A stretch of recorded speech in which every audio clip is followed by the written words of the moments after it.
Jadi sufi-sufi itu ada yang ketat, ada yang sedang, ada yang santai.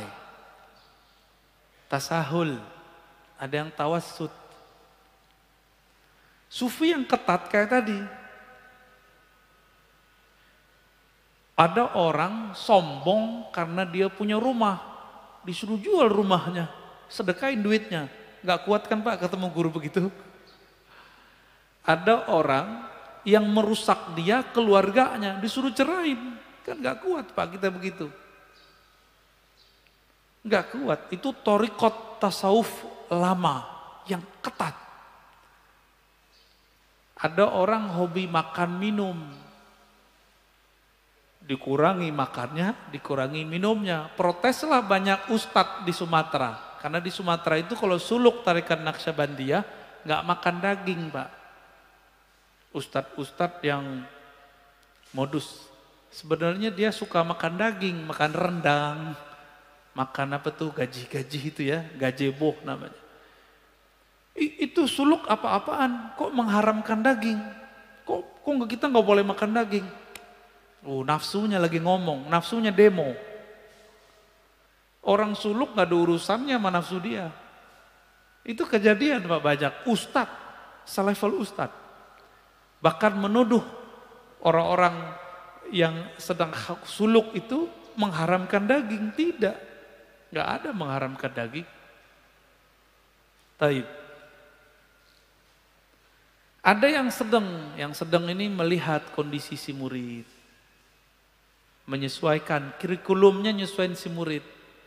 Tapi batinnya tetap harus kuat. Kalau tasahul santai. Tasawuf underground kan sekarang ada ya. Ada tuh ustadznya juga muda juga tuh. Beliau berdakwah di kalangan anak jalanan yang gak kepikiran sama kita dia buat.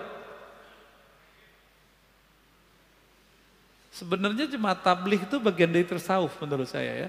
Cuma mungkin tasawufnya sudah ala Syekh Zakaria Al-Kandahlawi, campuran antara tarekat, ahli hadis sama tradisi India ya. Itu tasawuf juga. Lalu beliau kasih rumus Ibnu Ajibah, tasawuf itu awaluhu ilmun, awalnya ilmu, tengahnya amal, akhirnya mauhibah, pemberian hadiah dari Allah Subhanahu wa ta'ala. Jadi berilmu dulu, lalu beramal, baru dapat laduni dari Allah. Jangan langsung laduni. Ya.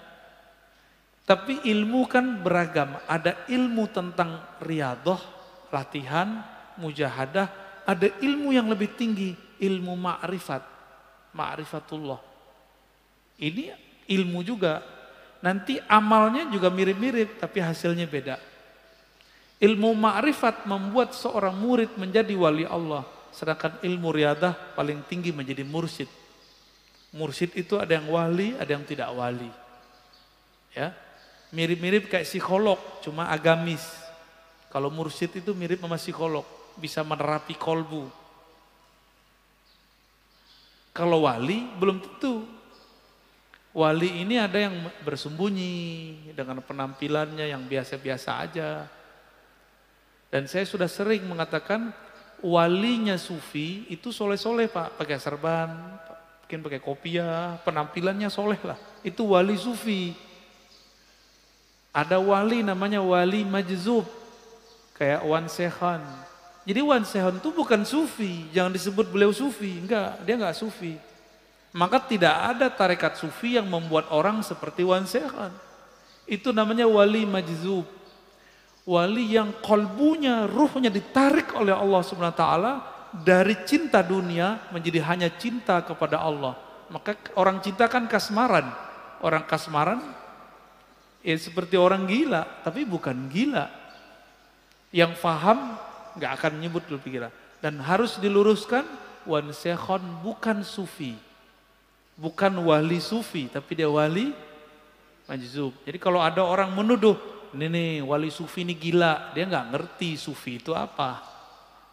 Wali sufi itu kayak Abah Anom, Tajul Arifin, ya. Kayak Abah Sekumpul, Kayak Mbah Asrori dan ayahnya Mbah Ishaq. Mbah siapa lagi nih? Mbah Ahmad Sukanta di Banten. Nah, itu wali sufi namanya.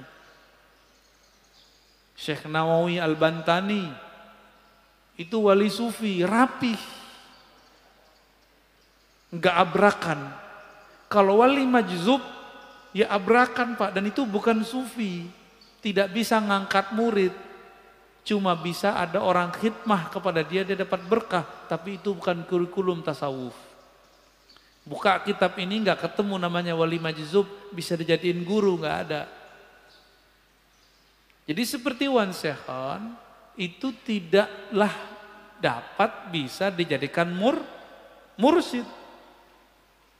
Beliau asik dengan mahabbahnya, nggak bisa. Gimana orang mau berguru kepadanya? Jadi itu bukan wali apa sufi, tapi wali apa? Wali majzub.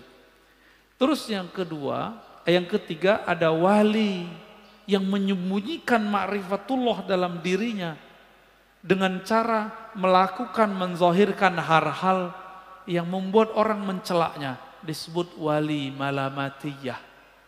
Ini tersebut dalam kitab Imam Ahlus Sunnah Al-Imam Suhrawardi, kitabnya Awariful Ma'arif, murid dari Syekh Abdul Qadir Al-Jilani yang disepakati ketasawufannya, kesufiannya. Malamatiyah ini kalau dia ketemu dengan orang yang satu channel dengannya, baru dia tunjukkan baju kewaliannya. Tapi kalau di depan orang-orang biasa, kayak kita-kita ini, dia tunjukin yang aneh-aneh Pak. Yang kira-kira kita nggak akan mengira kalau dia menyimpan ma'rifatullah di kolbunya. Masa si wali begini gitu. Masa si wali pakai celana pendek, misalnya gitu Pak. Itulah kalam Ibnu Athaillah Sakandari dalam kitab Ibnu Athaillah. Subhana man satara sirral khususiyah bizuhuri al-basyariyah. Sungguh hebat Allah. Allah sembunyikan agen-agen ma'rifatnya dalam rupa sisi manusiawi. Kadang pedagang kelontong, mungkin dia seorang sopir angkot, sopir Grab, siapa tahu, wallahu alam. Bukan berpenampilan kayak kiai, kayak ustadz. Jadi kalau wali sufi mirip sama kiai. Kalau majzub ya suka-suka dia abrakan. Wali malamatiyah seperti kisah Nabi Musa dan Nabi Khidir. Nabi Khidir menunjukkan maksiat Pak di depan Nabi Musa, benar nggak? Maka antum nggak akan kuat ketemu wali malamatiyah, bisa kafir, mending nggak ketemu. Masalahnya di akhir zaman begini, wali-wali ini kan susah diketahui. Dan besar kemungkinan wali al-ghaus di akhir zaman nanti malamatiyah. Nabi Musa aja gagal Pak. Tapi dianggap berhasil dengan syafaat dari Allah, 3 kali dia ingkar. Benar gak? Nabi Musa bisa ingkar. Loh kita siapa? Kita bukan Nabi Musa.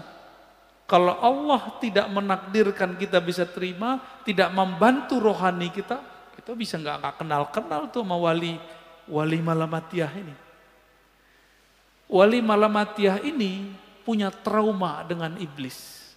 Iblis itu dulu namanya Azazil. Bertambah ilmu ma'rifatullah karena dia beramal ribuan tahun, bertambah ujub. Dia merasa mendapatkan pengetahuan, bertambah ujubnya, bertambah sombongnya.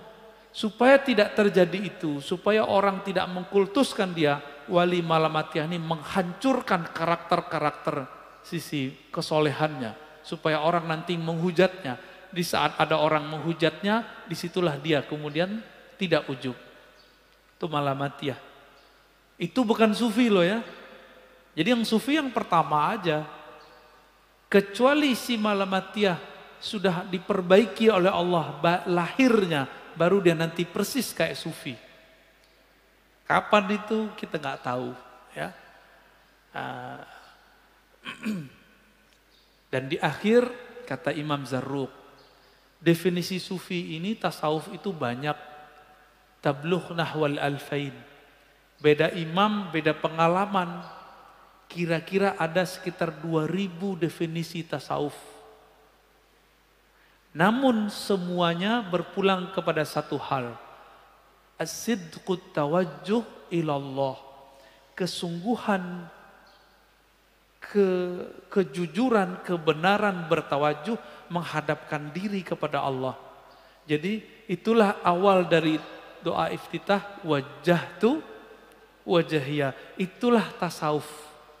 Supaya mencapai wajjahtu bisa jutaan cara. Itulah namanya tarekat sufi. Jadi tarekat sufi itu bagaimana koneksi si hamba saat mengatakan wajjahtu wajahiyah. Tadi waktu baca doa iftitah nyambung nggak kepada Allah? Enggak kan? Karena belum punya torikotnya. Ya, belum punya sidqut tawajuh. Lisannya ngomong, kolbunya nggak ngikut. Yang disebut sidik, lisan mengatakan wajah tuh, kolbunya langsung berkiblat kepada Allah Subhanahu wa ta'ala. Berdasarkan itu, kata beliau, apapun kata orang tentang kezindikan tasawuf itu bersumber dari kebodohan mengenai hakikat tasawuf. Ya, jadi tolong sama-sama kita luruskan pemahaman ini. Ya, kira-kira itu.